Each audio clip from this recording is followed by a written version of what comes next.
yo, happy Thanksgiving, dickheads. We live back in Coney Island, yo. What are you thankful for this Thanksgiving? Beans, rice, Jesus Christ, and Byron. Who? Byron. Who? Byron. It's a hard hat holidays.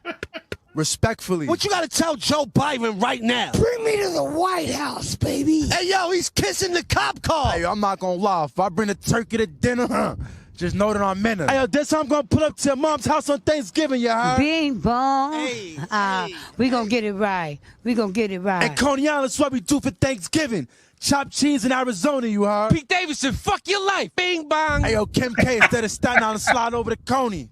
What you gonna do when you see Joe Biden in the Oval Office? I'm gonna give him a big old kiss. Hey, yo. Hey, yo, I got stuffing for your mom. Yeah. I got stuffing for your sister. Yeah. I got stuffing for your grandmother. Who else? I got stuffing for everybody. Bing bong.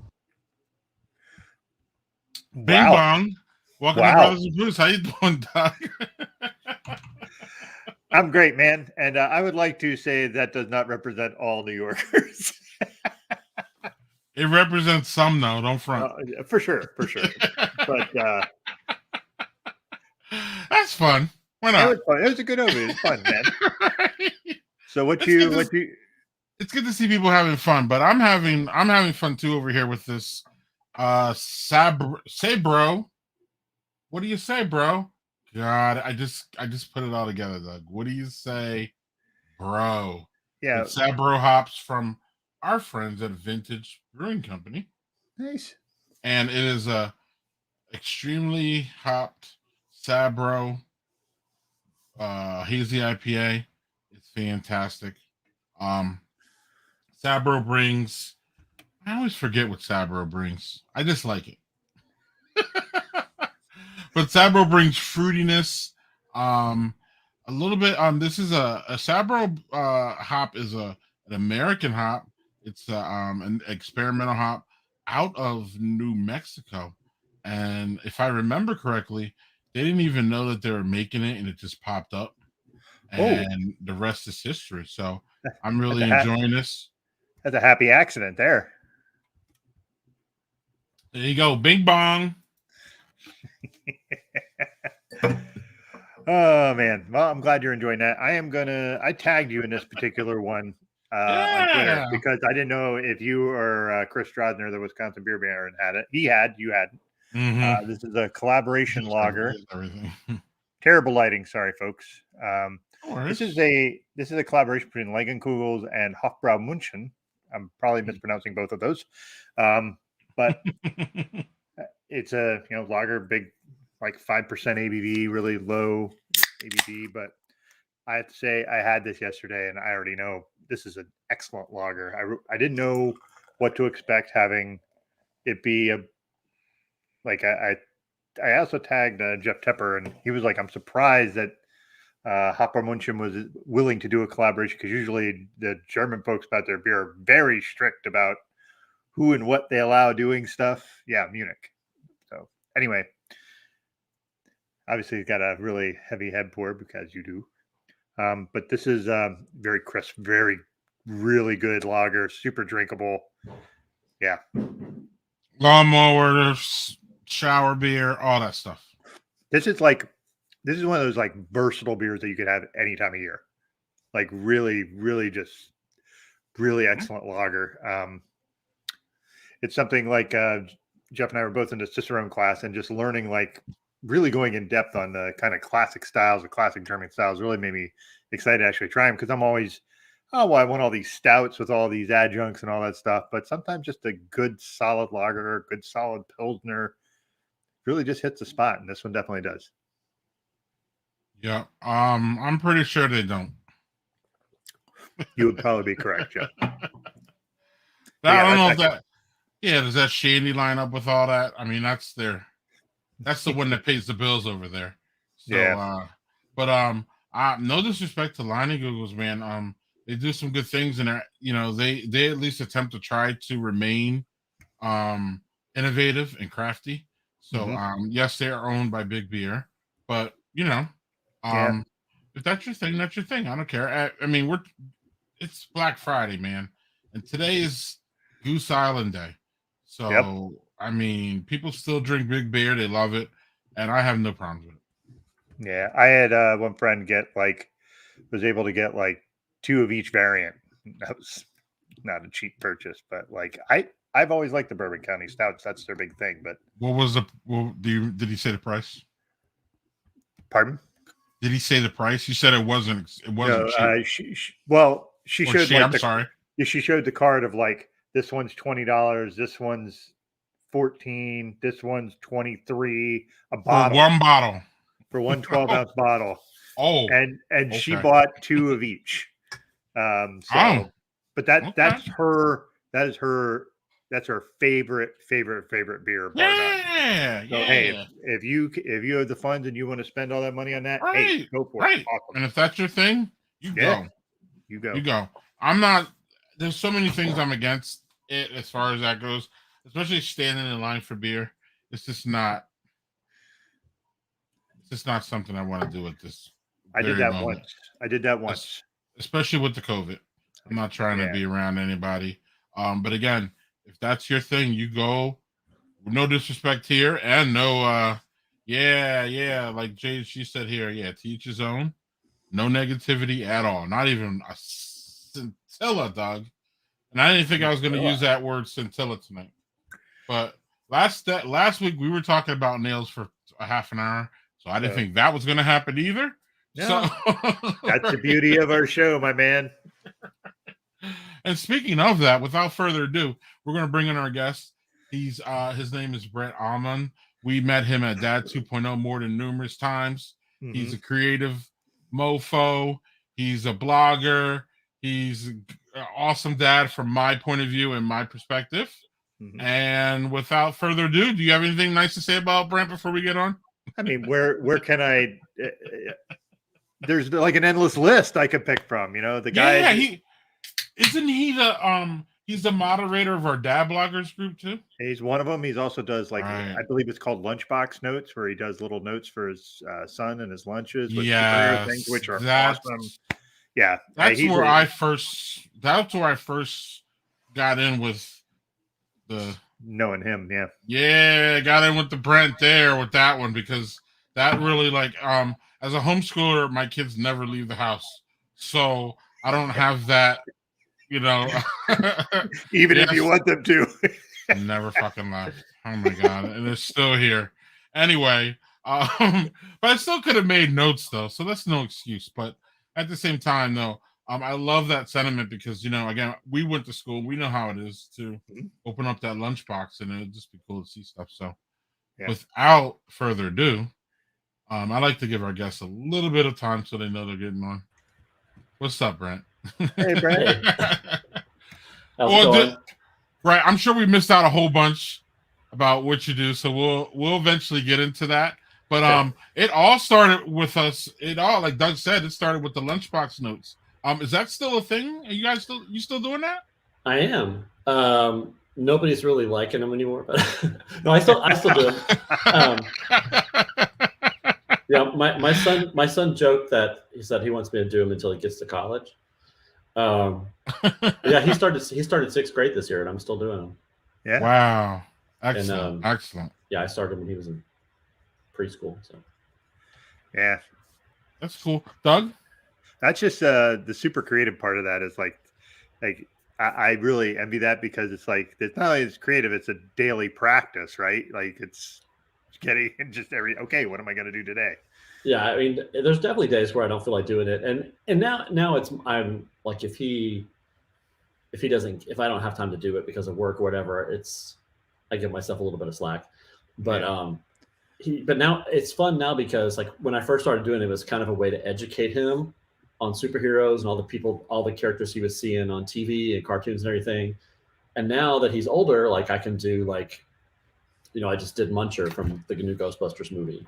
And I did Ripley from Aliens, and because he's starting to he really likes horror movies, so we're kind of easing him into those a little bit. So it's fun to get to do new characters. Yeah, man, Doug, I'm so behind the times. I didn't think Aliens was a horror movie until like seriously this year, like 2021. I didn't really picture that. to me, it's an alien movie that's scary. So I never thought of it as horror, but it absolutely is horror. I'm not arguing that point.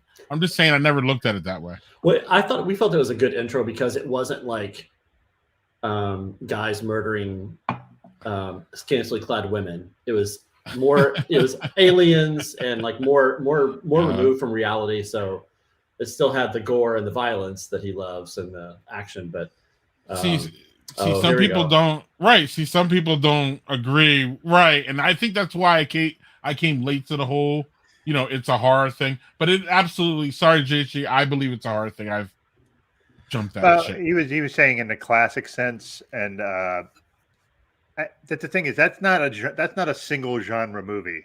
That's just not. Right. It's one of those movies that can go across multiple ones, at least in my opinion. Well, they've had those good like shows on, I don't know, Sci-Fi or somewhere, AMC, where they have like they do like a different episode about each different like different things within horror. It pops up every once in a while. Yeah. Brent, one of our traditions here is that we ask what you're drinking on your Friday night, because we believe your Friday night, what you drink on your Friday night, is kind of dictates what has happened maybe during the week, or sometimes people have a big drink at the end of the week because they had a bad week, or sometimes they have a big drink at the end of the week because they have a good week. Sometimes they just have water. What do you have in your glass tonight? I usually start drinking earlier than this, but I paced myself since I was going to see you guys. I've got a dirty martini, which I have pretty much every night. I go back and forth between Grey Goose and Stateside Urban Craft vodka. Dirty with 3 olives. Doug, when was the last time you had I'm sorry, Doug. No, what you ask, and then I'll ask Brent a question. I was going to say, when was the last time you had a martini? I don't really drink martinis. It's been years. I have not found a way to make them that's appealing, and I really don't like olives. So that's kind of puts a damper on the dirty martini part of it. But what about a fake martini, like a Cosmo or like you know what I mean? I could probably handle that better. Okay. I do. Okay. Or what is it? Lemon drop or man, I'm going back to my bartending years. Doug, you had a comment. Yeah, I was going to ask. So you said one was a Stateside Craft. Is that a local to you? I don't know. It's one I get at the liquor store locally. It's Stateside Urban Craft. I bought it because I like the packaging. It's got like those, like the old school metal clasp opening. Yep. It is cheaper than Grey Goose. I started to look it up, but I don't know if it's local or not. But I like it because I don't fuck with Tito's. That's like frat party vodka for me. right. And I don't know, I've lived long enough that I've lived long enough, and I'm old enough now that I can drink adult vodka. Here we go, Doug. We've talked about this with me and tequila all the time. Yeah. And I just drink big tequila, and that's really it. Because I'm way past the whole Jose worm. Yeah. That was a different aspect of my life, and that's really, really great. But also, though, martini is a drink where you taste the vodka, unless it's like a big, like a Cosmo or something. The taste of the vodka is really part of the whole experience. So your vodka needs to be, in my opinion, really well if you're going to drink it like you're drinking it, which is with olives and you know what I mean, not with any like fruit, thrown in there. Yeah. Kind of, but like one drink that Jug and I enjoy, and we always talk about it, is gin and tonics. And that's another one where, but the tonic, I don't know, Doug, like with gin and tonics, I don't know. I just say gin and tonic, and I don't even go for top shelf, and I'm fine with it. But that's a different. I think the tonic takes a little bit out of that gin. You know what I'm talking about, Doug? I do, and also it depends on the type of tonic you use. Like I typically use like a lime flavored tonic because I like the lime part of it, and depends on the gin I use. I mean, there's some gin I really like. I mean, I don't know how you are, Brent. Is gin something that's in your kind of wheelhouse, or are you gin is kind of almost weirdly polarizing because of its flavor. I don't do it a lot because I had bariatric surgery a couple years ago, and so I can't drink anything with carbonation in it. So I don't drink beer anymore. And I don't drink tonic, so it kind of limits what I drink. And I'd always heard that, like, oh, you're not supposed to drink carbonation. I was like, why is that? And then I accidentally had an old fashioned. I had an old fashioned and forgot it had carbonation in it, and it just felt really weird in my stomach for like an hour. So I kind of like, but yeah, I find plenty of other things to drink. I don't drink gin a lot. Neither outside of the tonics, I don't. What were you gonna say, Doug? I was just gonna comment, like the idea of like having like that be that uncomfortable for an hour just from a drink is like, seems like, not worth the effort. Right. It don't taste that good. Right. So Brent, then getting back to and kind of moving a little bit forward, your lunchbox notes to your son clearly originated from your background, which is as a designer. Mm-hmm. So is this something that you've done all your life? And take us a little bit about your journey as being a designer. I mean, I've been drawing as long as I can remember, and wanted to be an artist as long as I can remember. And but I initially went to college as a journalism major because I didn't know graphic design was a thing. Till I got there, I was like, oh, this is what I want to do. I don't want to read a newspaper. So I had a background in writing as well, but so I got my degree in graphic design, and that's what I've been working in, my whole adult life. And then when my son was born, I started the blog, and initially that was all writing, but then I've started to incorporate some of my design into it, and now I've got clients that feed into each other. Like I get design work from blogging clients and vice versa. And who's that? Nothing there. And I always tend to like, I do a lot of my own. Oh, there you go. It's my website. And I do a lot of, original graphics and stuff for the blog. This is my design website. In 2002, I started working for myself as Design Nut, and I was Design Nut for until just this last year when I switched to BrentAlmond.com, and I did that so that I could also put the blog on there and any other future kind of ventures that aren't necessarily related to design. Like I have aspirations of writing and illustrating children's books, and so I just want to have one place where people could go for all that. So. Plus a lot of my design work kind of dried up during COVID because a lot of my clients there's a lot of events and a lot of stuff related to education and arts and nonprofits, and a lot of that work, stopped. So I've had to kind of reinvent myself. Mm-hmm. Okay, so the idea that like COVID kind of did that to a lot of different things, especially in the blogging stuff. Like, Jeff Bogle had issues with, because he was kind of doing travel blogging, and that kind of had to dry up because you couldn't travel, right. And so how did you decide which path to like reinvent yourself on? Like, would you go, okay, well, I'm just going to go this direction and see how this goes? What kind of made you think that's where you should go? I think I took a friend of mine introduced me to this. There's like an art agent that has all these online classes that are really good. They kind of fall within my wheelhouse of like the style that I like to do. And I took some of those classes and really kind of restoked my desire to be an illustrator, whether it's as a freelance illustrator or illustrating children's books. So I was trying to, that my website has more of a heavy focus on that. Like I put, the illustration stuff higher and more prominently on the website. So that's kind of my ambition at this point. Has it, it's still in process. Because my style, even with design, has always been very, like my inspirations have always been comic books and Charlie Brown and all that kind of stuff, and pop art, Andy Warhol, like Lichtenstein, that kind of stuff. So, Cool and I love color and, yeah, kind of. Absolutely.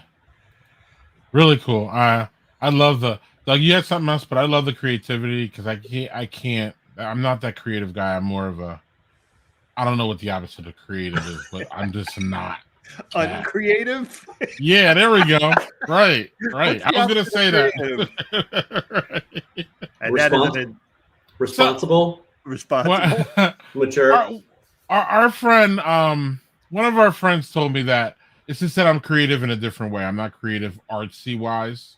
I'm creative, whether it be like the stream or just coming up with different things to talk about. That's creative too. It's just not the same. And it was our friend Paige from Minnesota told me. And I've always taken those words as encouraging words from her because everybody has her thing was that everybody has a niche and everybody is creative in their own way. You just have to find a way to channel that. And I was like, okay, good, great. She's right. Yeah, and and like I'm lucky in the sense that my creativity also helps pay the bills, not as much as it used to. But I mean, I was able to find a way to make money from it. And some people see that as selling out, but I think that's part of why I love doing lunch notes is because it's a creative outlet, and there is some discipline involved in it because I've committed to it. But it's not for, it's not for money. So, yeah. Is it true that they say, as they always say, if you do something you love, you never work a day in your life? Is that true, Brent? I don't know. There's been a lot of days I haven't worked in the last couple of years.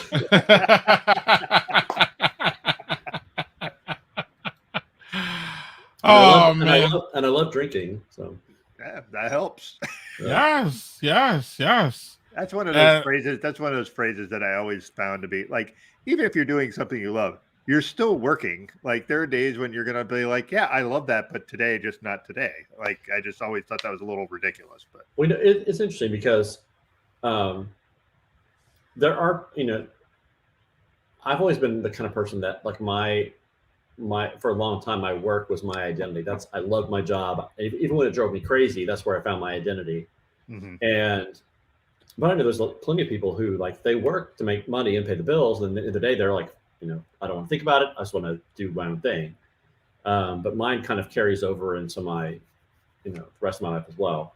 But I think after becoming a father and getting older and just kind of doing this for so long, I have to find other ways to kind of be creative and find an outlet. Because, it gets old after a while. Yeah. And speaking of that, you sent us a note. We were talking about we're just trying to set up what we talk about here and make sure that we get to everything that you're doing that's cool, so we can tell everybody about it. And one of the things that you mentioned was that after 20 years, you changed your company name. So was this before COVID or during COVID, or was that whole COVID readjustment that it sounds like you did? It was during COVID. I mean, because I needed to redesign my website anyway, because my last website prior to this one was created in Flash. And so, wow. And I had enough work on AOL.com. No.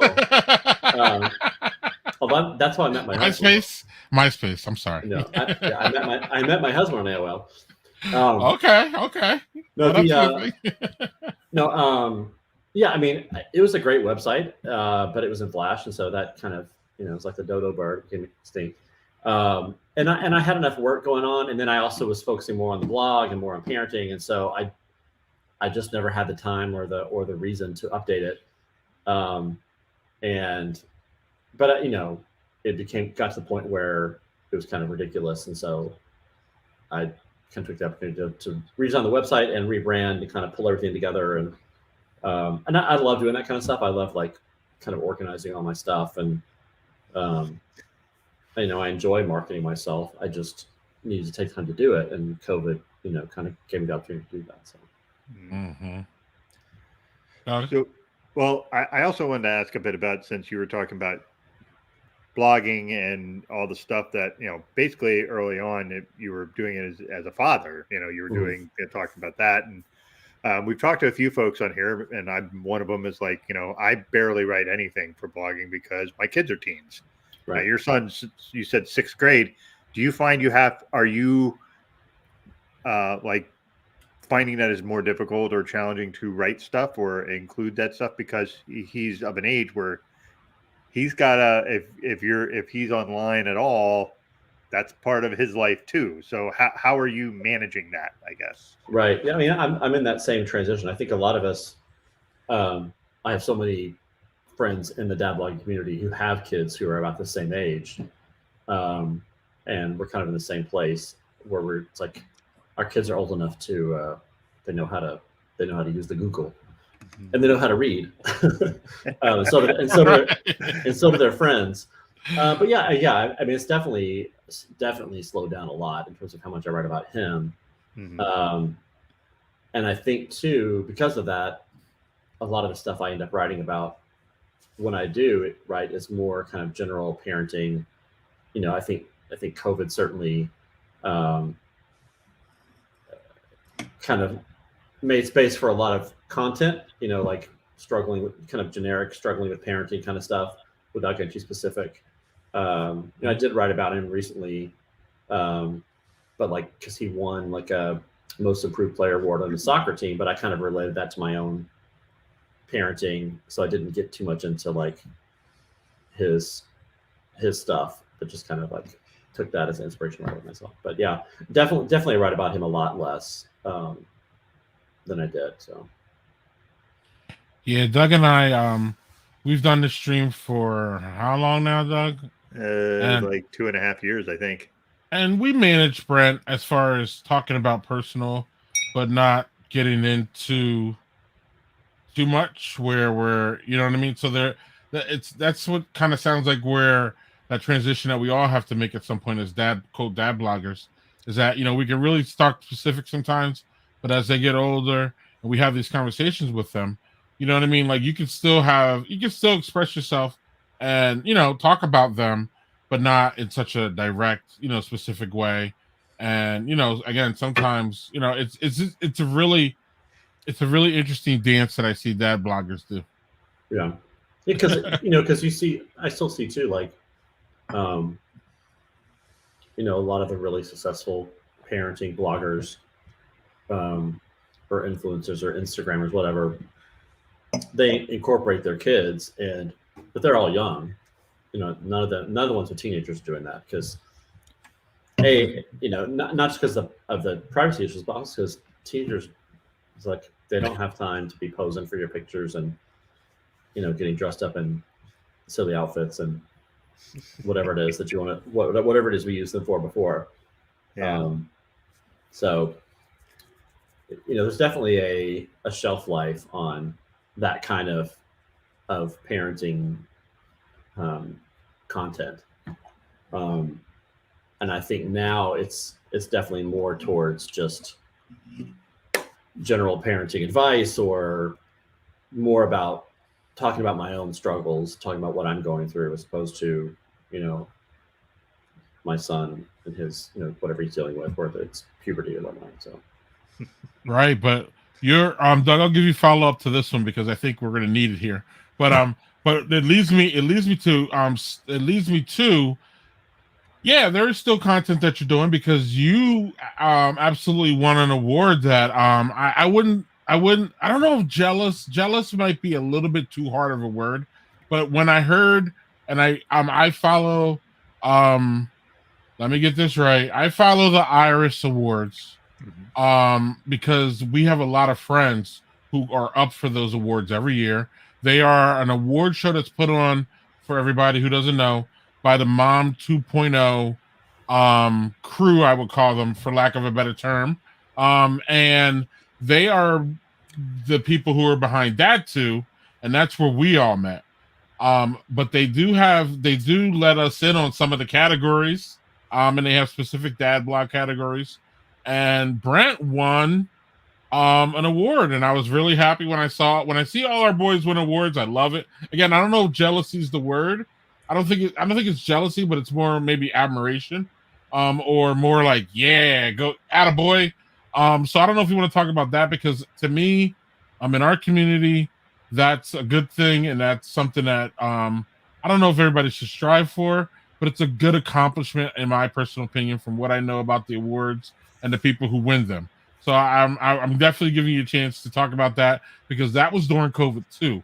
So it seems like Brent had a lot of different things professionally. I mean, we all went through our personal during COVID still, but it seems professionally you did a nice pivot, buddy, and you were able to work through it. And I don't know if you want to talk about that, but I express our admiration for you and taking home that win. Thanks. Yeah, I mean, the client was responsibility.org, which, if you're not familiar, is a nonprofit advocacy group that's it's actually run by the liquor companies, and it's all their goal is to educate people on how to drink responsibly, and in terms of parents about how to talk to your kids about drinking responsibly. And the first time I heard about them, they sponsored like the opening party at the first time Dad 2.0 was in DC. And it was that was actually the first event they'd ever hosted that actually served alcohol. Wow. Okay. And then they've been involved ever since. And I think they hosted another event when it was in DC the second time. But I started working for them a couple of years ago, and I like them, because they pay well and they like kind of hire you for the year. But then you have to write a series of the whole. Usually, typically they host a summit, and it was it was supposed to be in DC, where it's going to be like a 2-day summit where everybody came to DC to have like 15 different influencers they use. We listened to different speakers.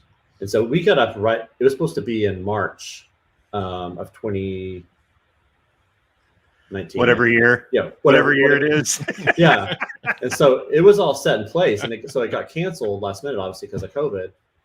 And so they made it virtual, but they also really kind of changed. They pivoted nicely and changed the content, because they saw how much parents were having to go through. And it wasn't just talking to kids about drinking. It was the fact that a lot of parents were drinking in front of their kids now on the regular. One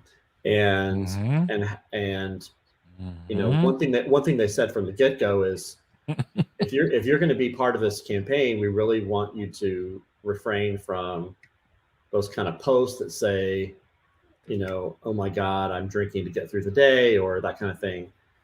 Just because it was counterproductive to the message they were trying to get out. And so what I won for was sponsored content, and I had written I guess like 5 of the posts that I wrote last year. I titled them all like parenting during a pandemic, and then like a subtitle, and it was all different, based off different topics, based on who the speakers they had, but it was all very relevant to what I was going through and a lot of other parents are going through, and just kind of like how to get through it, how to get through the summer, how to get back to school, how to how do you deal with sharing your own struggles with your kids without overwhelming them. There's just so many different things, and so I was really pleased that it won, because I really I guess pride myself on being able to write sponsored content that always has some personal stuff in there. Like I don't like just to kind of regurgitate the content or the bullet points that a client gives me. I always want to make it more personal, because I know I wouldn't want to read something that was just kind of a laundry list of whatever the client gave. I always want to have some kind of personal connection to it. So, and that's why they hired you, in my opinion. To give that, to have that sliver. They want to, they want a message to get out, but they also want, in my opinion, most people want your personal, at least a little bit of an imprint, for sure. Yeah, the thing I think Greg was touching on about is admiration and things like that, and I always was a bit envious of the folks that won Best Writing. Yeah. That is something that I like to think that I can do a little bit of, and the people that won absolutely fucking earned it. There was no way that nothing was undeserved. It was just more like, and then I go, well, Doug, you post like 4 times a year. What do you think? You think they're going to think that you're part of that? But so, I mean, it was all on me for not writing more to be able to be even in that conversation. But like Greg said, I vote in the Iris Awards. I love voting for the categories where the Dad Blogger Tribe is in it. And yours was well deserved, man. So kudos. Thank you. It was funny because 2 years ago, 2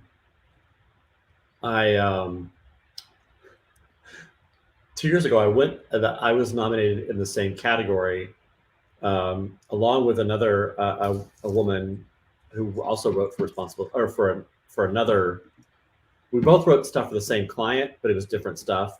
LaShawn Wiltz, and before I went to the Iris Awards, it was in Orlando, I think, and beforehand, I got to meet Jared Padalecki from Supernatural, because his wife Genevieve was nominated in the same category as me for best sponsored content, and I'm a huge fan of his. I love the show. Plus, he's on my list. Yeah. And Charlie introduced me because Charlie Capon knows him because he works with Misha, right? He works with Misha Collins and he's on the show. So I was really thrilled to meet Jared and meet his wife.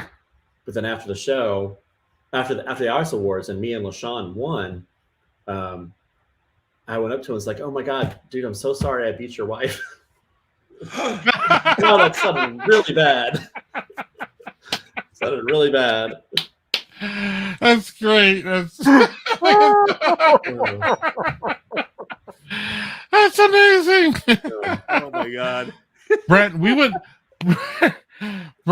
love, Doug and I have talked about this. We just don't have a contact. We would love to have somebody from responsibility.org on this stream. Oh yeah. Talk about it. We would absolutely love it. I'll so totally if you can, you can give us that would be fantastic. We talked about that before. We've had our friend Matt Strain come on and talk about non-alcoholic beers. Last year we had him on and we talked about just getting through with COVID and getting through the holidays without drinking. We are drinkers. We love it. But it's not for everybody. And at some point, there's times where Doug and I are like, there are times where I just go through the whole week and don't drink until Friday. I've been doing that for a couple months now. But there's times where I do that. So like, we are brothers in booze, but we do have respect for all that as far as when it comes to people moderating, people who don't drink. We have Jeff Bogle on next week. We're excited about it. We know he's not an alcoholic drinker, but I can't wait to talk to him about soda and all the other things that he does. Yeah. Right. Craft soda, man. That's a thing. Don't even laugh at it. But my point is that we would love to have them on. So if you could hook us up, that would be fantastic. Yeah, I'll try definitely. Because in fact, they just reached out to me to moderate a live stream panel they're doing. I forget who it's with, but that'll be sometime in the next month or so. But yeah, I'll definitely hook you up because And our friend Lauren wants to know how long people's lists are allowed to be. I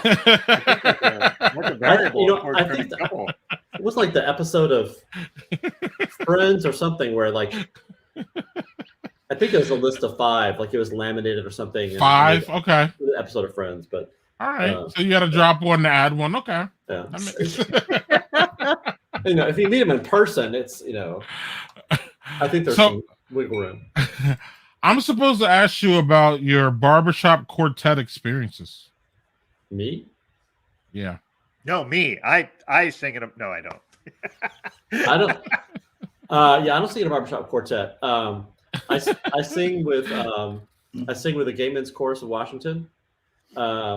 but then they have a few small ensembles, and I'm in a small ensemble called Seasons of Love, which is more of a gospel ensemble. Oh.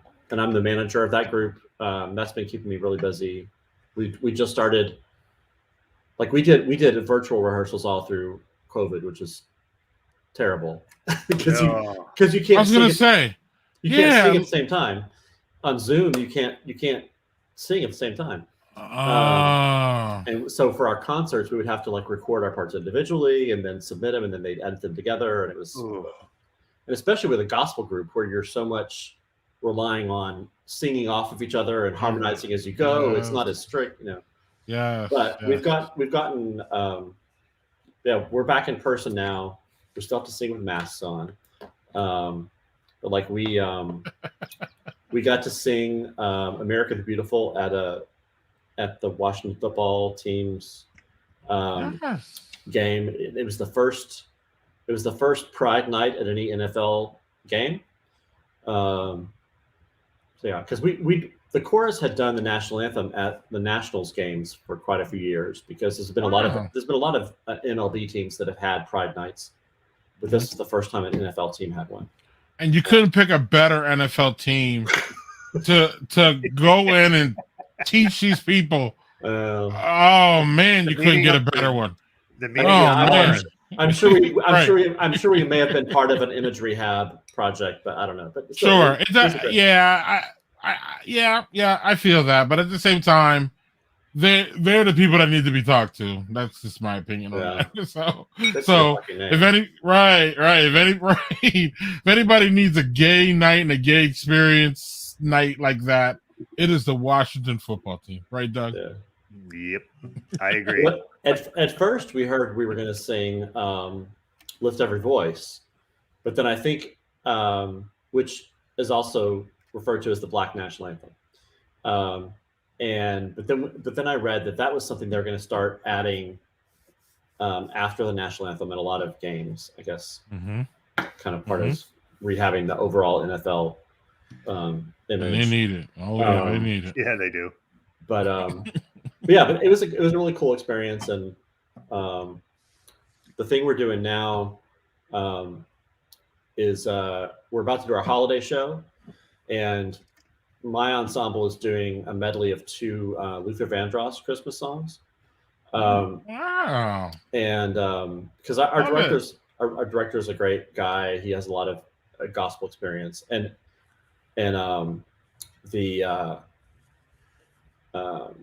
but we somehow somebody found out, like Luther Vandross's niece found out we were doing this, and she asked us to record a video of us singing it. So it's going to be a part of on the Luther Vandross fan site. They do like a live concert or something.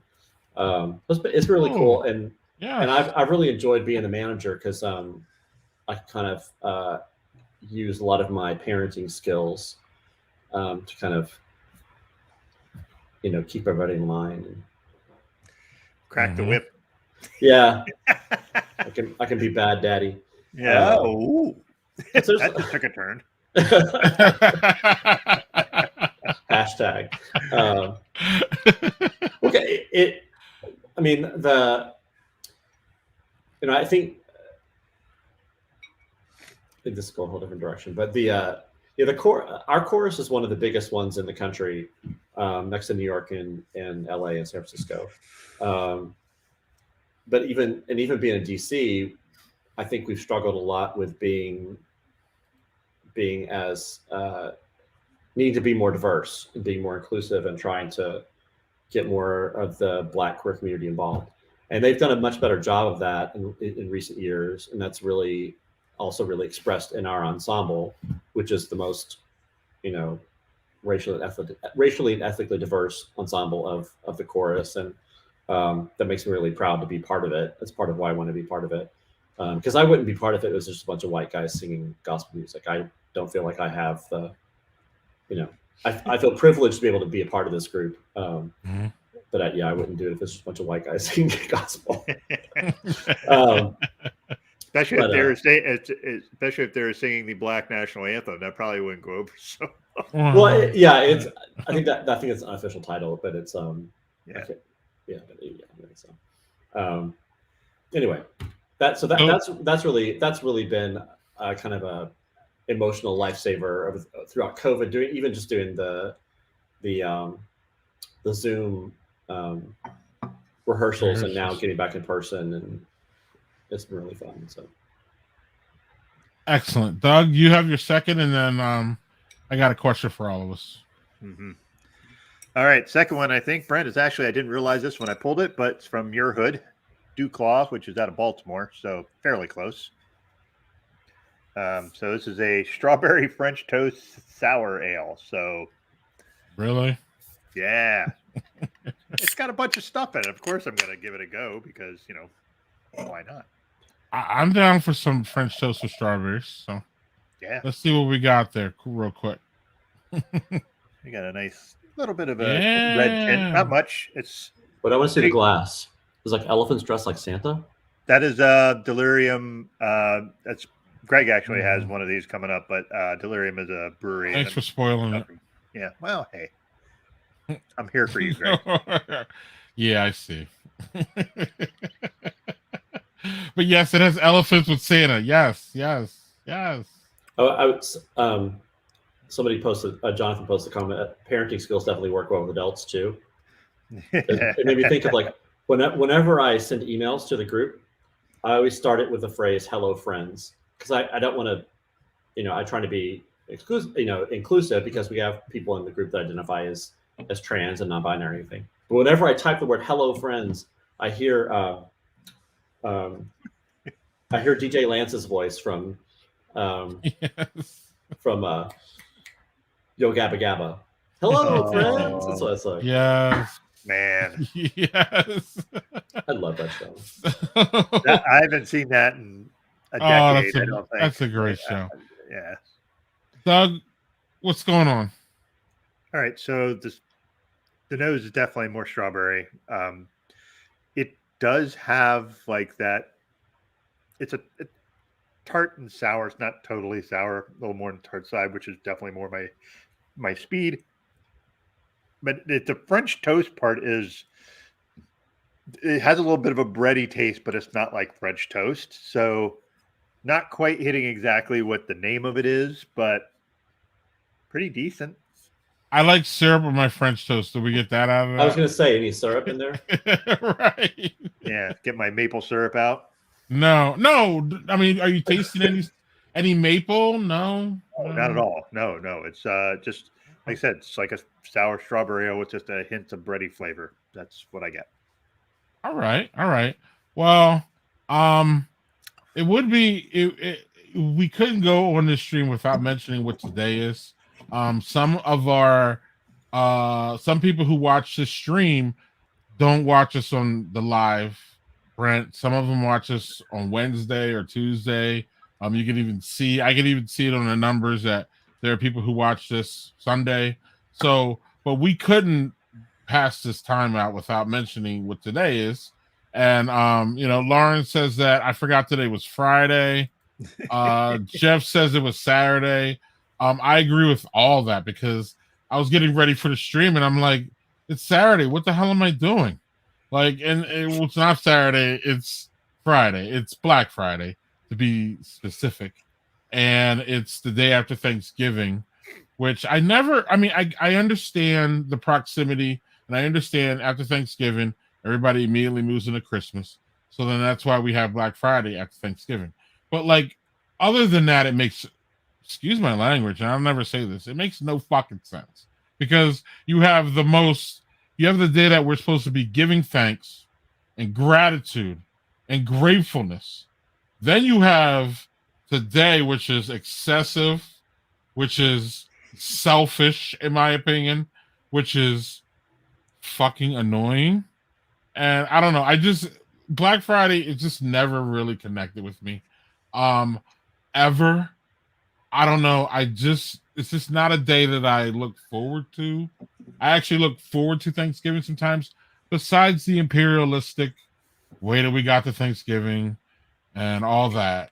I've put that aside to at least understand that, it's about my family and it's about being around people that I love and it's about showing gratitude to them and gratitude to people that I respect and care for.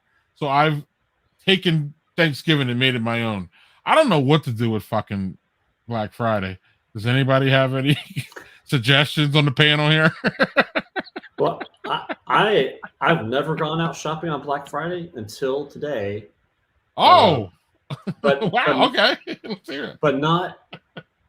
I didn't do it intentionally. Like, because my son's grandmother, my husband's mom, gave my son some money. I don't know if it's for Christmas or his birthday, because his birthday was just a couple weeks ago. He's like, I want to go to GameStop. I was like, okay, we're not going to the fucking mall to the GameStop. Right. So, because like the mall closest to us, I've been by there like in different years. Like there's a line, leading out to the main road. It's like, no way. So I did the Google Maps. I was like, GameStop. The first one came up, I knew those were the mall. So we're going to the second one. We started going to it. We almost got there. It's like, you know what? This is taking us to the next closest mall. So, which it was. It wasn't as bad though. And we got in and out, and then we stopped into Macy's, tried to get him some clothes for he's doing a chorus concert for the holidays as well. And it's been fun because we've been able to bond over our hatred for singing with masks on.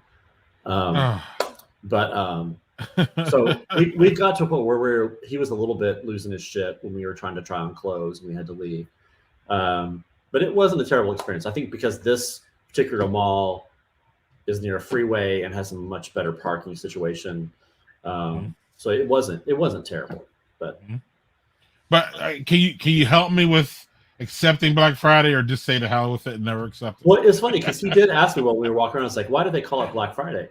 And so I explained to him, about the whole idea of like being in the black and being in the red, and and like how I think because I guess at one point they started recognizing it as like, oh, this is the day we make most of our money.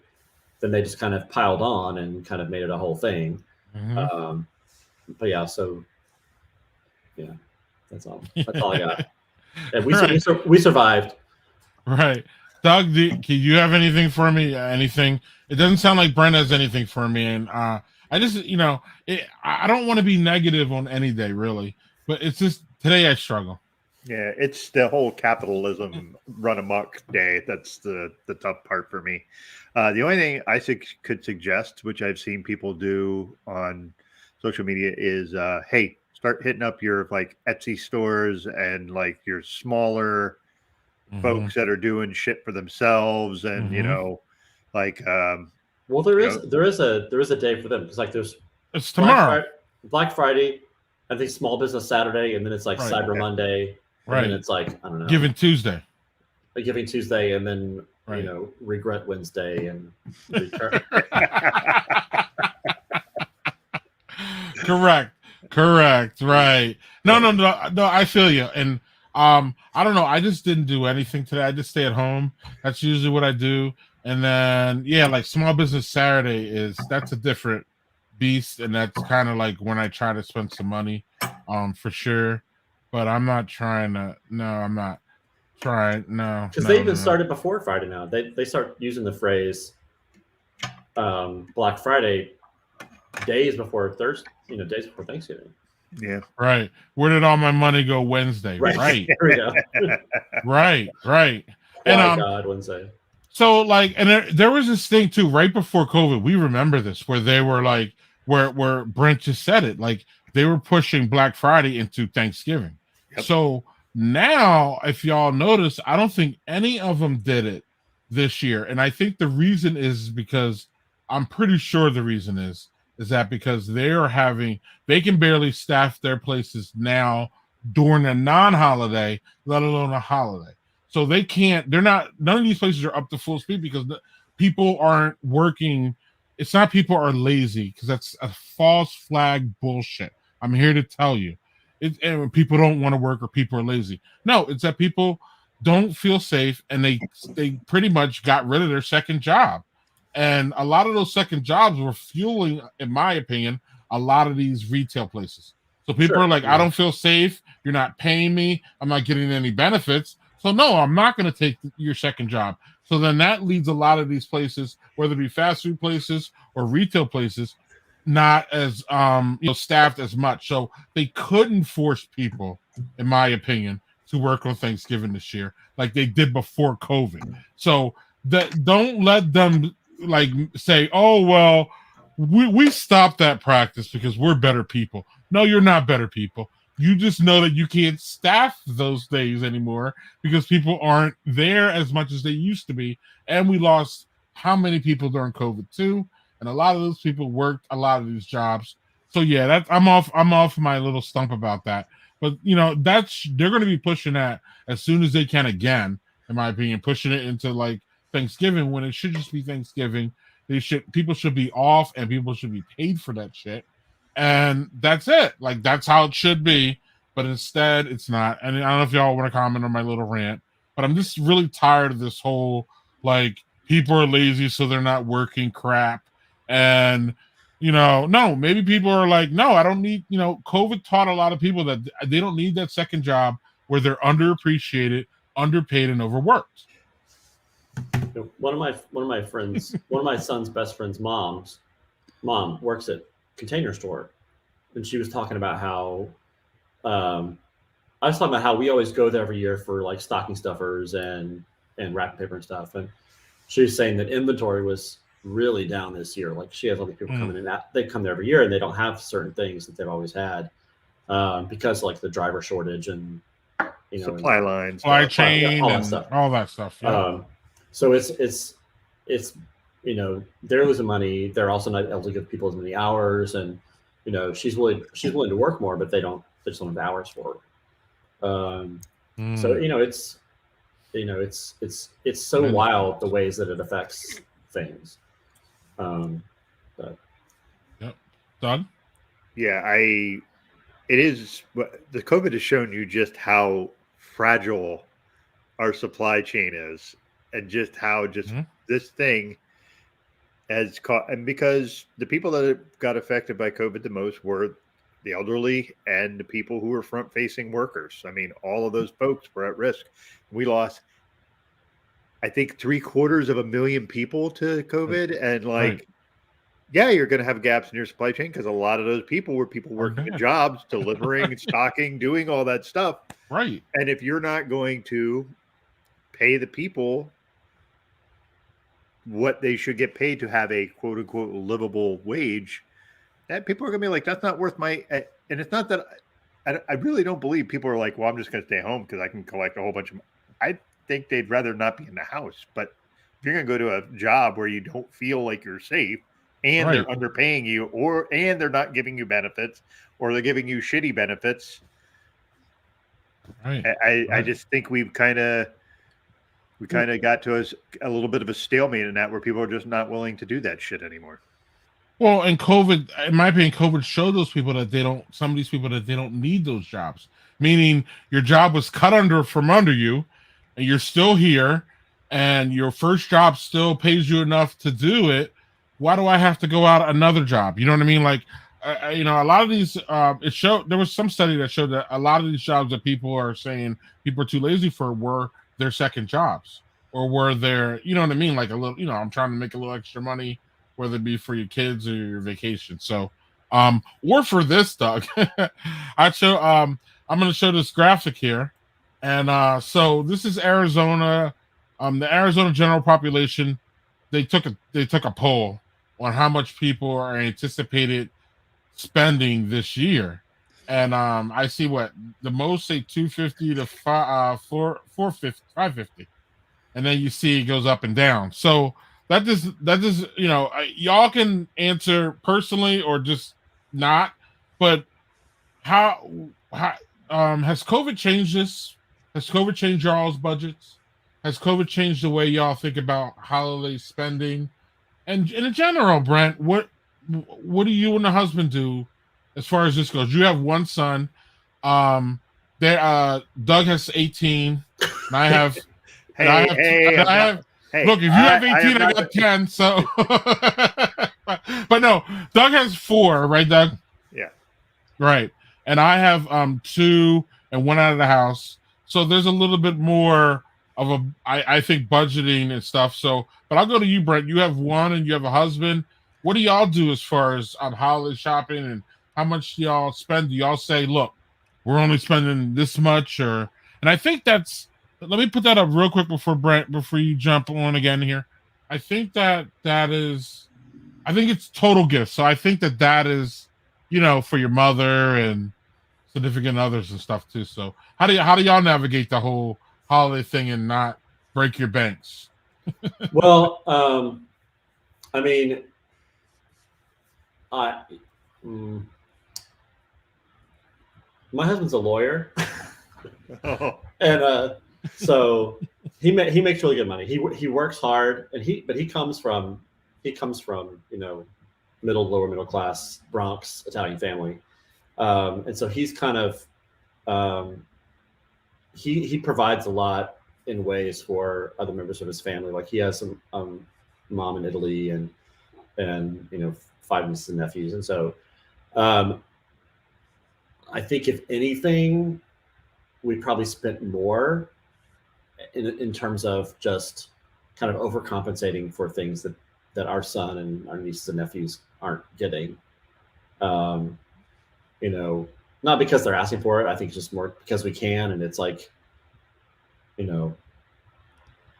just kind of, but it's on different stuff. I mean, there's certain things, like not travel, obviously. Like we're supposed to go to Italy last summer, and so because of that, I think we're probably like there's a little more like spending on things since we didn't get to see people.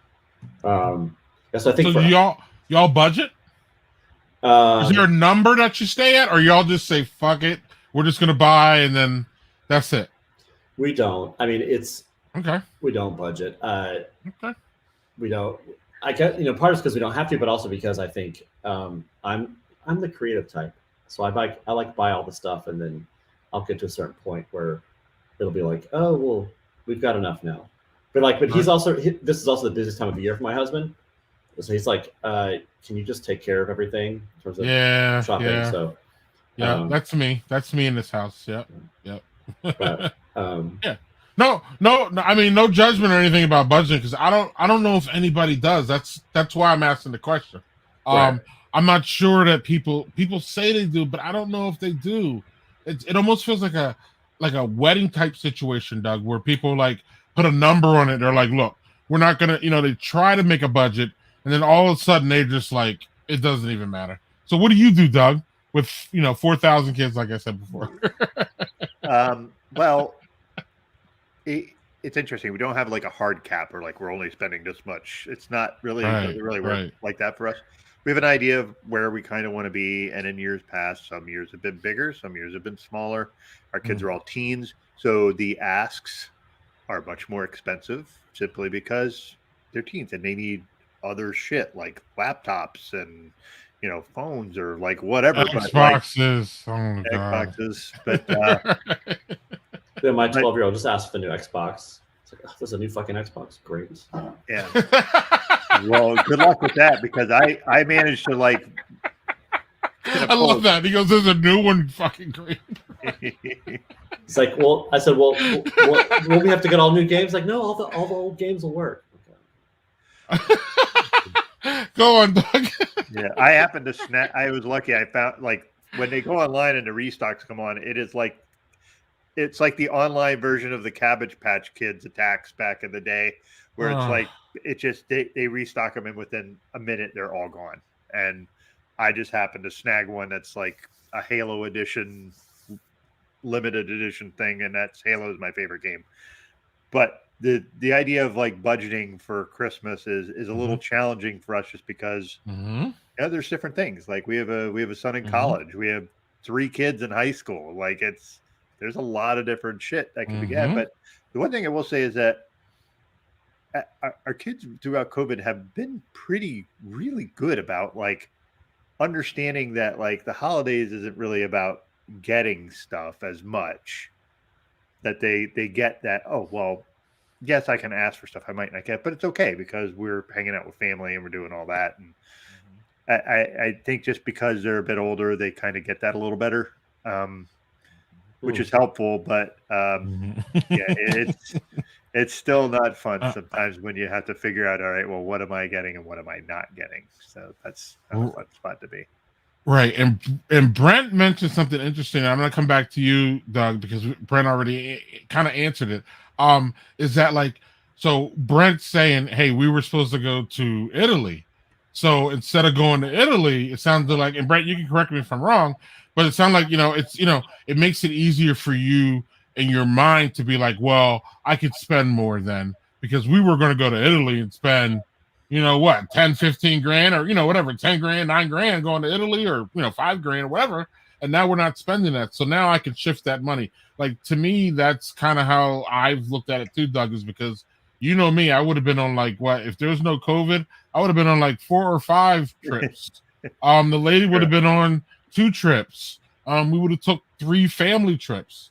And instead that money is not there. So there's almost that like idea about spending it during these holiday times, not necessarily on gifts, but maybe having a bigger dinner, or maybe having a better, experience, like trying to, make experiences, in our house with that money, as opposed to when we would just normally just be like, gallivanting around the globe. So I don't know, did that kind of thinking come into your idea too, Doug? Or, you and Jill think about that? As far as like, normally we would be traveling, we would be going, y'all go to Vermont, like, or y'all go to Maine. I mean, y'all did go to Maine though, but I don't think you spent as much as you normally would. Maybe you even didn't stay as long as you would normally. You know what I'm saying? Yeah, I mean, when we went to this past year, we went to Vermont because we couldn't find a place in Maine. Oh, okay. Because everything, or we could if we wanted to spend $5,000 for a week, and that's not something I'll do. Right. So we found a place that was more in our range, and it was a dump. We were kind of like, we went there, and the main floor was pretty, and everything else was just terrible. And they only took a handful of pictures, and we're like, okay, well, that'll work.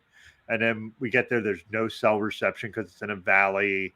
Like, the Wi-Fi was a bit spotty, and it's just like, it was not a good time because our kids are on Wi-Fi all the time because they're connected. That's just how it works. And speaking of Wi-Fi, where'd you go? Yeah, he probably traveled. Yeah, but we went, and like the year before when COVID was, that first year that COVID came in, and we went to Maine, and we basically quarantined in a house in Maine. We were quarantining in a different locale, and so you didn't spend the amount of money that you would going out to eat and going around town and all that. You know what I mean? Yeah. So I mean, generally when we do those kind of vacations, our kids are old enough that we don't fill it with a bunch of shit we got to do. Like I always hated vacations like that where you have to plan everything, but that's a preference for me and for Jill. We don't like that kind of vacation. Other people, that's actually how they want to vacation. Right. But our kids don't really need to do that. They kind of like, just like, because we usually get a place that we try to get at, it's either on the water or out in the woods somewhere where we're just kind of, it's quiet, it's peaceful, and they kind of like that disconnect. And it's old school. Just go out and run and play. Mm-hmm. Like, like our parents did with us, as opposed to having all these things structured and all that. Like, I don't know, maybe I'm speaking just for myself, but my parents and grandparents, they didn't want to, go out and play. We're on a vacation, go out on the beach, just go. Bye. Yeah. And my grandfather's going to drink his alcohol out of in his little in his styrofoam cups. That's old school. Anyway, real quick before we get to the next thing, or Brent, do you have any follow-up? Because I was kind of talking for you there. No. The only thing I was going to say that I have learned to do in recent years is I try to keep a really good list of all the stuff that I've bought. Like, I make a list of ideas as I get them, and then things that I bought for people. Because in years past, I've like, if I happen to see something, or we're traveling, I see something else, it's like, I'm going to buy these things as ornaments or stocking stuffers. Then I forget I have them, and then I buy more stuff, and then I go back to my stash at Christmas time. I'm like, oh shit, I have like way too much stuff. Right. So I try to keep better track of that, because I tend to shop off and on throughout the year. Yes, that's me. Yes, absolutely. Absolutely. I start in January actually, a lot, and then I just have a bit, like you said, I just have a goodie bin, and I just throw things in there. One of the things that complicates things for my house and for me, because I am the main shopper here, is and it's weird, in a heterosexual relationship I'm in, and I'm the main shopper. Normally that doesn't work that way, but that's what's up. And for all y'all dad blogger sponsors, hear me, man. I'm here.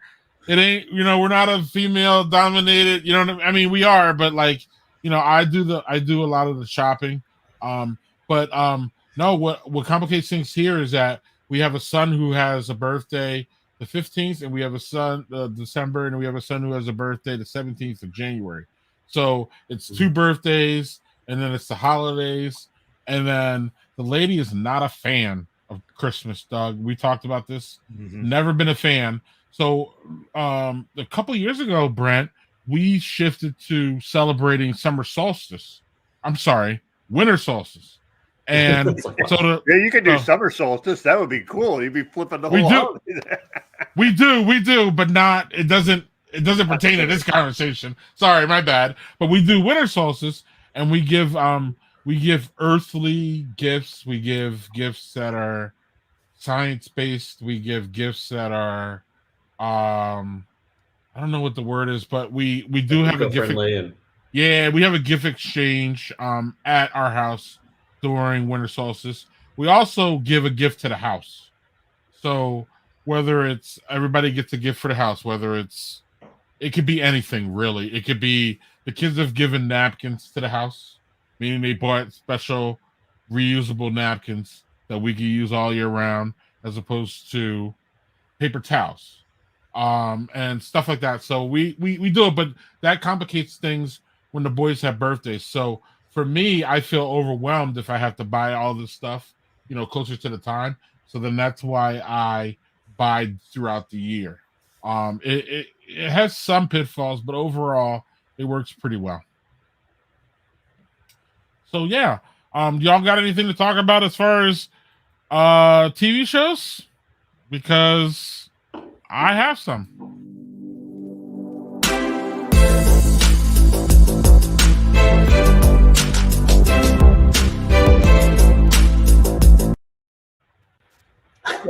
Doug doesn't know it, but he peer pressured me into buying HBO Max, Brent. So, because we have a segment on this stream every week, what are you watching? And Doug not always, but a lot of the things that Doug suggests are on HBO Max. So I splurged yesterday and got on HBO Max. And the second I got on there, I just started finding things that are fascinating. And the first one, Doug, I don't think we've ever talked about this one. I'm not sure if you know this one, but it's High Maintenance. You ever see this one, Doug? No, I have not. Brent, you ever see this one? Nope, never heard of it. Oh, it's fantastic. So High Maintenance basically is a fictitious show about a drug dealer in New York. And every episode is just him visiting one person, and he's just dealing his drugs. But the fascinating part about it is just that, like, it's just a look at like real people. Doug, you gotta find this one. They have short ones for like only like 7 minutes, and then they have like half an hour ones. It's called the web series. I'm only in the short ones, and it just shows people as people. I can't really explain it anymore. It shows the human entity. So like the long story short, the one is just like, this guy buys drugs because he likes the drug dealer, and he doesn't say it, and he doesn't, they're both, the drug dealer's he's a white guy, and then the dude's a white guy, but like he comes over and he talks, and you can just see by the body language of the guy who the drug dealer's delivering the drugs to, you can tell that he likes them. So then when the drug dealer leaves and he gets this like little baggie, he puts it in like this container, and it has all these other baggies. So he doesn't, he's not using the drugs. He just buys drugs so that the drug guy comes by and he can just have that moment with him. And like, it's a 7-minute skit. it just shows humans in a different way. It's fantastic. Check it out. It won't, if you're on HBO Max, it won't hurt you to spend 7 minutes watching a clip. It's really, really fascinating. It shows you like just real people. It's just really, really cool. I can't explain it any other way. But it's funny as hell too, because some of the people are just funny and it just shows real people. It's great. So I don't know how that came up on my radar the first night. Yeah. And then the second show that I saw on HBO, or that I watched one episode today, but it was one of the reasons that pushed me over the edge besides Doug peer pressuring me every week, was Black and Missing. It's a 4 episode miniseries about Black people missing in America, and about how we count about like 40% of people missing and not being solved, and there's all these different statistics that are out of proportion in the Black community. We are only 13% of this community in America, so if anything above 20% of us doing anything is just an atrocity. It's just not good, because we're only 13% of the fucking population. So how can we be 40% of something when we're only 13%? It's just improportional. And the first show talked about how when Black people go missing, they just say that we're runaways as opposed to missing. Because if somebody runs away, then there's that whole thing where we can just say, well, they ran away. So we can, we don't have to give the resources of someone who we think is in trouble. They ran away. So Black and Missing, fantastic. But it's one of those shows where I saw one, and that was just enough for me for one day. It was just really, really gripping and dare I say depressing, but it was just really, it just really hit your heart really hard. So I don't know if it's one that you can, I'll go back maybe tomorrow or maybe tonight to finish the second one, but it's a hard one to talk about. And lastly is a show that I love that I want to talk about is of course this one. It's a fantastic show, but I watched the pilot again. I watched it when it first came out. I watched the pilot again, and it just reinforced about how great a story it is. Doug does not like mob shows, Brent. But and I'm not trying to get Doug to watch it. I don't really care. He can watch it or not.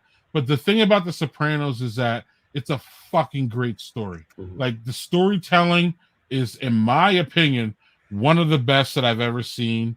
And I just got off of Brent watching Breaking Bad, and that's another. So I wouldn't go into Breaking Bad saying, "Oh, I like mess stories." No. It's they tell the story so well that once you see that first show, that you're just in. And that's what The Sopranos. I mean, they tell the story. They mix the music. They got the location. I mean, there's just so much well done. Hell, I've never even seen the third Godfather, so I'm no mob scene person. It's just the way they tell the story, and it's just fantastic. So if you haven't seen The Sopranos, I highly and I encourage you watching it if that's your thing. It's fantastic. So HBO Max, man, Doug, I haven't even scratched the surface. That mayor in whatever town, that's on my list. I'm ready for that one. Yeah, that was good. Yeah, I'm ready for a bunch that I'm ready. I'm in. They got that new 8-bit. What is that? 8-bit Christmas. Doug, I'm ready for HBO Max, man. Yeah. And it's funny because I jumped in and I'm on these shows that I didn't even sign up for these. You know what I mean? I didn't sign up, and I'm on these shows that I didn't even sign up for. So I'm excited about it. It's fantastic. And I'm done off my rant, but HBO Max, man, it's pretty tight.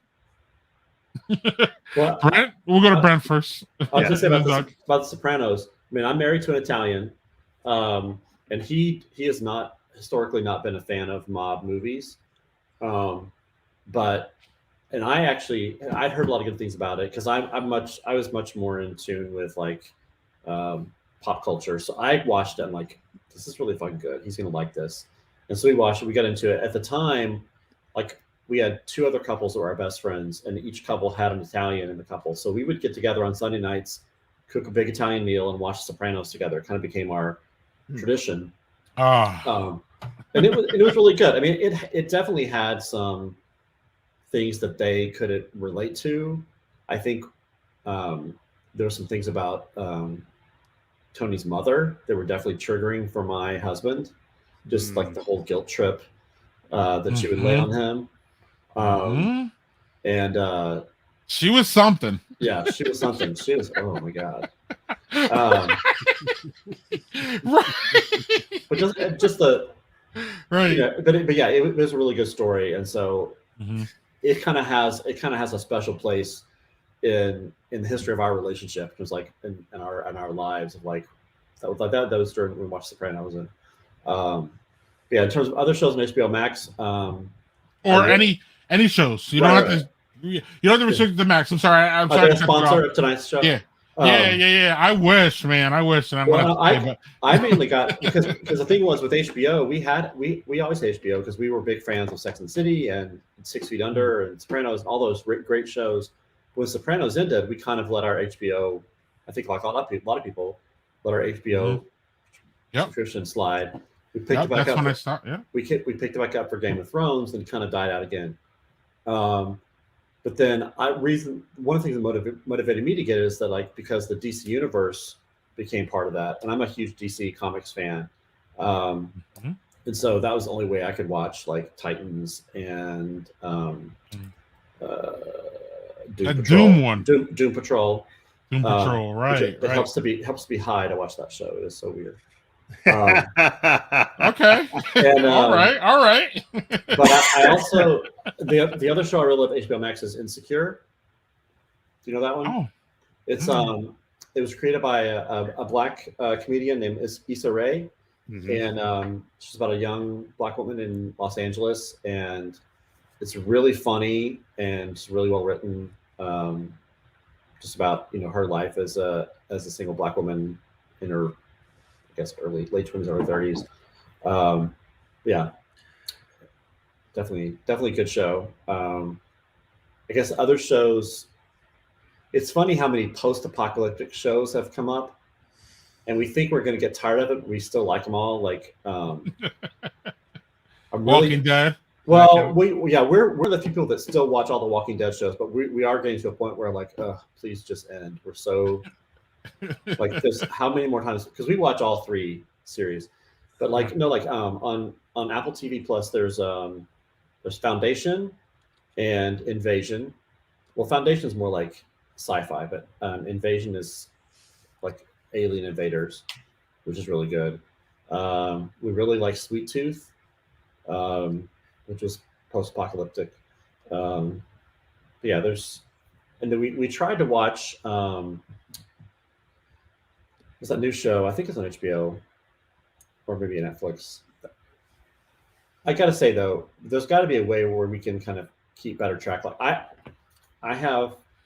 we always get confused as to what shows are on which streaming service. Right. And so I have a list. I have a list in my phone, in my list app called TV Movies, and it's like it shows all the stuff we're going to watch and the where'd it go? Yeah, it's a little hard to see, but there it is. Yeah. Is your other list on your phone too? I see it. No, it's not. It's up here. Sorry. Shut up, Doug.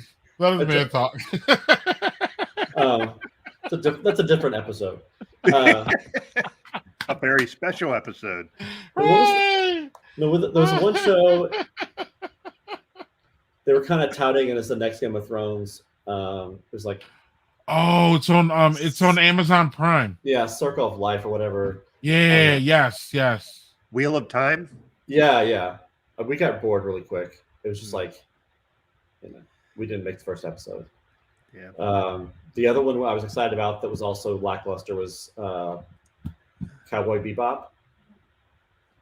It was on Netflix. It was based off an anime cartoon, and it had a great cast. Sorry, John Cho was the lead in it, but it was kind of like it didn't go far enough. It wasn't violent enough. It wasn't cool enough. It wasn't sexy enough. It was just kind of like, meh. But, Sounds like the latest Home Alone. That's we didn't even go there. Nah, it's anyway, Doug. What do you got? Well, I think one of the things before we go to what I have is a thing that I would highly suggest you watch on HBO Max, and it's only 5, maybe 6 episodes. It's Chernobyl. Oh yeah, That was unbelievably outstanding. First episode throws you because the first episode is Russian people talking with British accents. That really threw me off, and then you just get used to it, and then so yes. But what I am going to talk about is a comic book movie that I just saw yesterday, Shang-Chi, The Legend of the Ten Rings. And that was absolutely excellent. It harkens back to kind of like watching old Kung Fu movies. The fight sequences in that are excellent. And I didn't realize until the very end that one of the bigger characters in it is Michelle Yeoh, who is from Crouching Tiger, Hidden Dragon. And I was like, oh my God, I didn't even make that connection. But yeah, that was a really, really excellent Marvel flick, and true to form. Just there's humor, there's good backstory, and just like it was really, really well done. And I believe it's definitely I think it's the first superhero movie where somebody who's of Asian descent is the lead, which is really cool. And so yeah, and they tied it into Doctor Strange, so that's going to be all part of the MCU. It's going to be really cool to see how they blend that in. But yeah, that was excellent. So I don't have to see anything. I can just watch that standalone, right? I don't have to. Yeah, you don't need to know all the other stuff. You can just watch it, but it's really good. Cool. That was one that the youngest is pushing, and I was like, "Are you sure I don't need to watch the other Marvels because I haven't?" And he's like, "No," but I didn't believe him because I didn't know if he was just bullshitting me or not. There's some things that are there's some things that they'll tie into previous movies, like Doctor Strange is the one that's the tie-in mostly, but you don't. It's not a requirement for you to know that thing, so it's just that's all fine. Gotcha. So, Doug, let's go over some of these comments while you do your third beer. All right. So, Chelsea, our friend Chelsea says Soprano versus The Wire. Greg, have you seen both? Okay, so The Wire is also on HBO. Yes, and I've seen them both. I haven't seen the 5th season of The Wire. Brent, have you seen The Wire? I have. Opine on Chelsea's question here. I mean, The Wire is it doesn't grab you as fast, and it's not as, I wouldn't say it's as entertaining as The Sopranos, but it's really well written. It's kind of hard to watch sometimes because it's so gritty, and especially being this close to Baltimore, it's depressing as hell. But some really great characters, and it's a little, for being so kind of about people whose lives are hard. It's pretty cerebral, I think, in terms of the way they kind of present it. They don't feed it to you easily. You kind of have to really have to think about a lot of things. Right. Doug, what's before I get to another comment, what you have and what's going on? Okay, so what I have is Omegang special limited release called Everything Nice. It's basically a Christmas ale. It's a strong blonde ale. As you can see when I poured it, and it's already settled some, but it was like, as with golden and blonde ales that are Belgian, they just like foam like crazy and give you yeah. But it has says seasonal spices and natural and artificial flavors, so a lot of stuff. Definitely nutmeg, pumpkin cinnamon spice. on the nose. Pardon? Pumpkin spice. Not pumpkin spice, no. This is more of their Christmas, though. We're getting nutmeg and cinnamon, but. Yeah, I've been empty for a long time now. This is not fair. Yeah, you should go off camera and get yourself another beverage. Yeah, if you want. Yes. So Omegang is one of my favorite breweries, especially they do excellent Belgian styles. It's weird having a blonde ale with those spices in, though. That's not something I've had before. So it's definitely interesting. it has a unique aftertaste, like it's almost slightly off-putting. The flavor when you drink it's fine, but there's like a weird little kind of like a burnt nutmeg taste afterwards. But yeah, some little burnt esters in there. Yeah. So, but yeah, I mean, if it's a good Christmas ale, I would say. So, yeah. Really cool. So, I've seen both. I need to double back on The Wire. I'm actually double backing on The Sopranos too, because a lot of it, I don't know. I only watched it once, and there's even in the first pilot, there's stuff that I missed. But again, when I saw the first pilot again, I was like, man, this is so well done. It's just so well done. It really is. The Wire every time.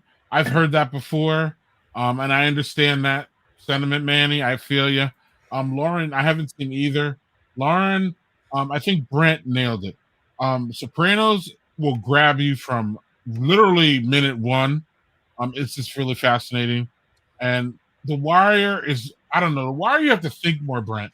Like The Wire is more like there's an element of like, you know, you have to really put your mind to it to watch. Where for me, The Sopranos was more like I could just consume it and just be cool with it. Whereas The Wire, I had to literally like think through it. Sex in the City was great, and that shit's still going on though. Isn't there a movie or something? Oh my god, it never ends. Sex in the City, it never ends. They're coming. There's a new show coming up. Right. Show. I thought it was a movie. It's a show. It's a show. I think it's episodes. Yeah, Doug. Yeah. It's crazy. Because the movies were not great, especially the second one. But yeah, the new show, we'll see how it goes because it's missing Samantha. Right. Yeah. And that's key. Right. Jonathan, neither have I. Again, Jonathan, I would say for me, it's Sopranos over The Wire, but I didn't see the 5th season. So I will come back and talk about that once I get through The Wire again. Chelsea, 2 of the best shows I've ever seen. Highly recommend it. Yes. I would throw Breaking Bad on top of that too, Chelsea. I'm not sure if you've seen that one, but do that one. Lauren says it sounds like we need to do a watch party. I'm in. Gotta love that list circle back there. Absolutely. So it was Wheel of Time, Brent. I think we got that right? Yeah, Wheel of Time. Yeah, it looked promising. But so Doug, like, I don't know if it's the same, but like I have a problem jumping in on these fantasy shows probably as much as you have a problem jumping in on the mob shows. Like, it's not that I don't want to see it. It's just something. So I'm going to watch GOT. I just don't know where that's going to fit in. And now I'm already on HBO Max, and I'm already on like 7 other places. So GOT is going to wait a little bit. But once I get into it, I'm sure I'm going to be happy about it. The good thing about it, go ahead, Brent. Until the end, right? Yeah. No. Oh God. Yeah. What were you going to say, Brent? Yeah, what were you going to say? The good thing about the reason Game of Thrones is good is because it doesn't. They don't. You're able to get the gist of the characters in the story. You don't have to know all these, super complicated names and, histories. Like histories. It's convoluted dialogue and phraseology and stuff. You just know, like, this guy's a good guy, this guy's a bad guy because he's fucking his sister, and they just so they that's like a big storyline in the very first season.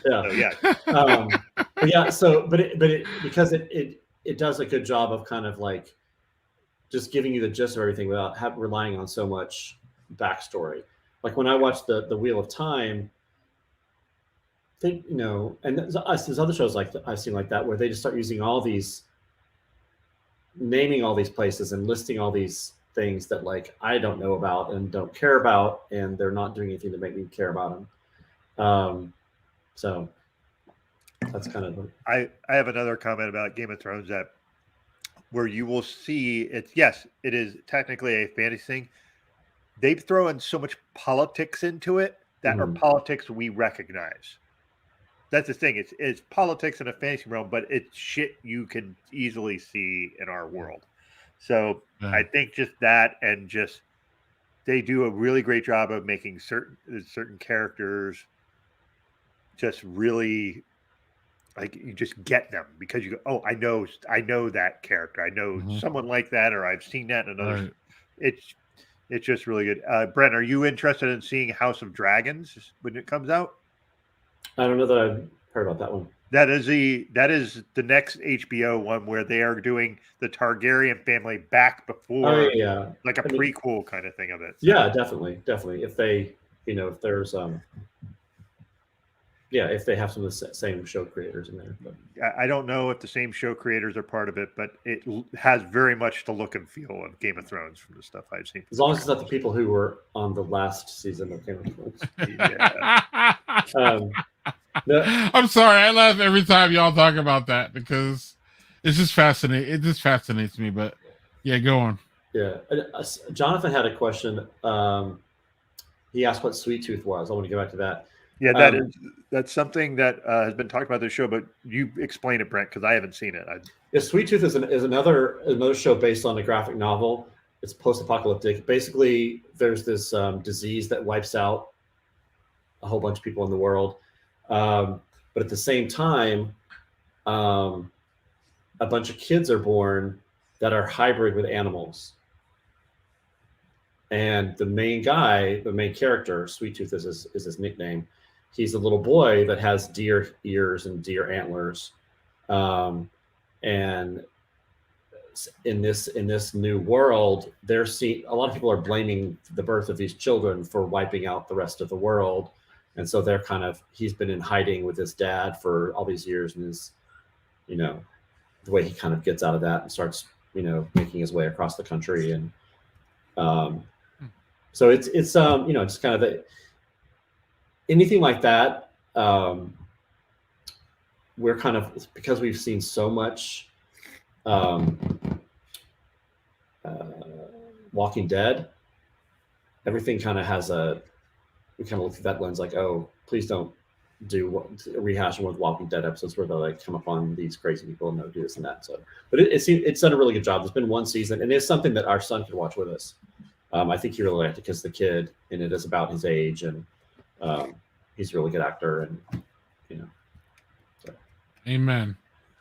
Lauren is seeing Shang. She says you'll appreciate more if you see Iron Man 3, but it's not necessary. Clearly, it is not necessary. It is a nice little Easter egg. It's nice. Flight of the Conchords, one of his favorite shows. Manny. I know nothing about that one. Manny says Breaking Bad is legendary. Yeah, it is. So cool.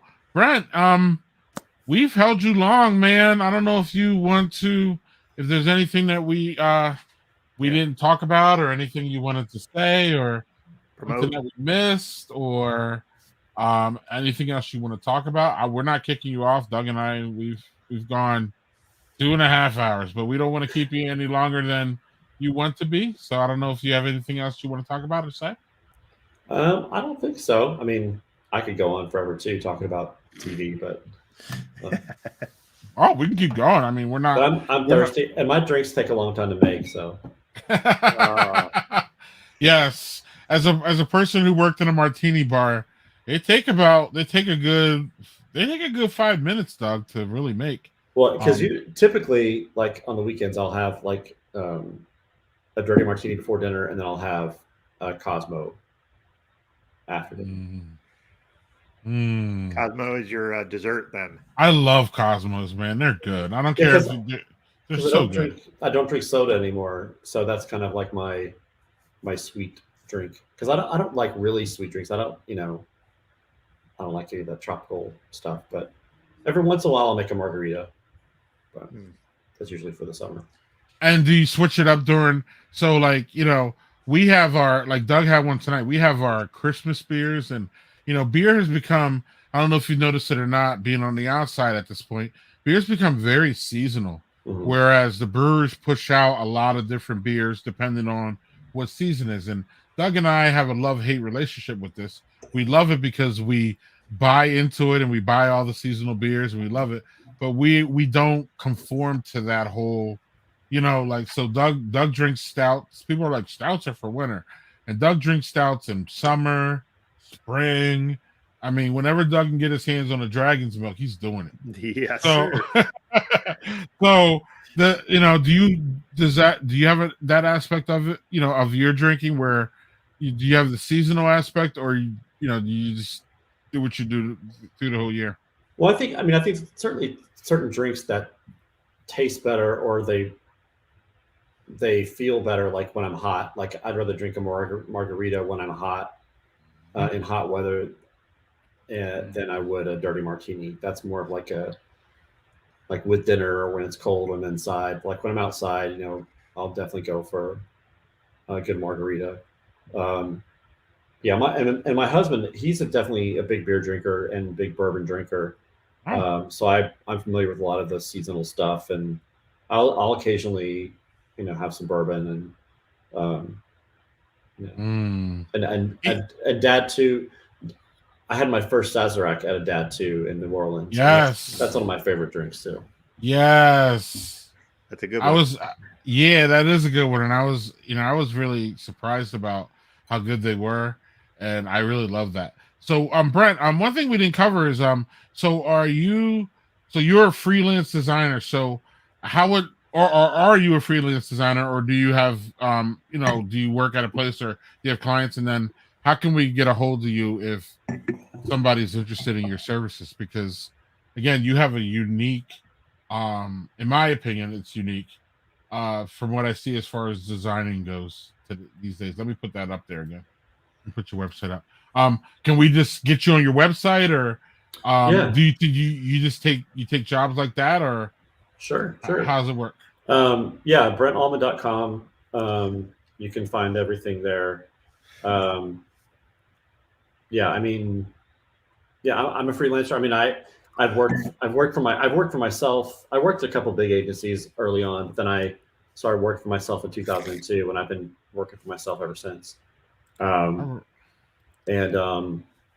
specialize a lot in illustration, but I do pretty much anything. I do a lot of stuff related to education and the arts and nonprofits, and do annual reports, and I do a lot of logos and branding, and kind of pretty much anything. Except I stopped doing websites just because, since I'm not a programmer or a developer, I design them. Like I designed this one, and I worked with developers. They're such a pain in the ass, and it takes so much time and energy. It made me like no money whatsoever. So, and I think a lot of people now are doing their own, because the templates have become so easy to use. Yeah.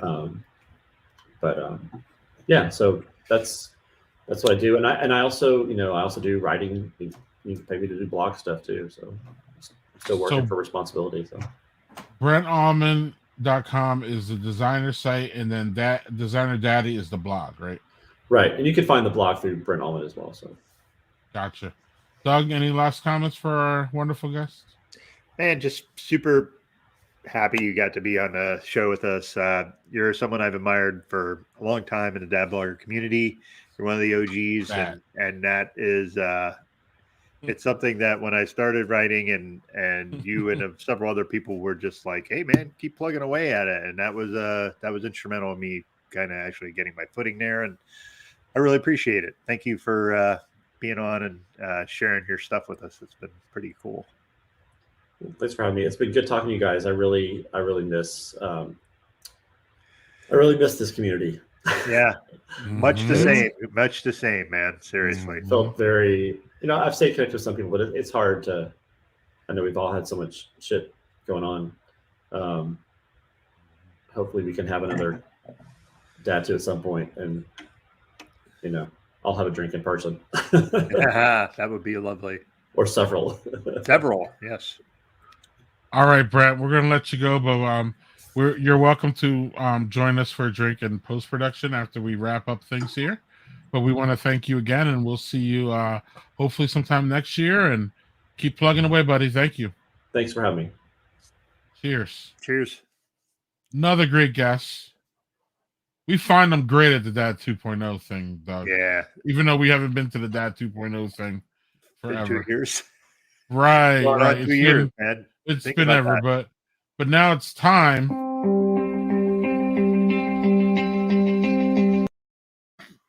The Lyrium's red. Everybody knows this one. It's fantastic. It has a little bit of a tart ending, a little bit of a sour ending.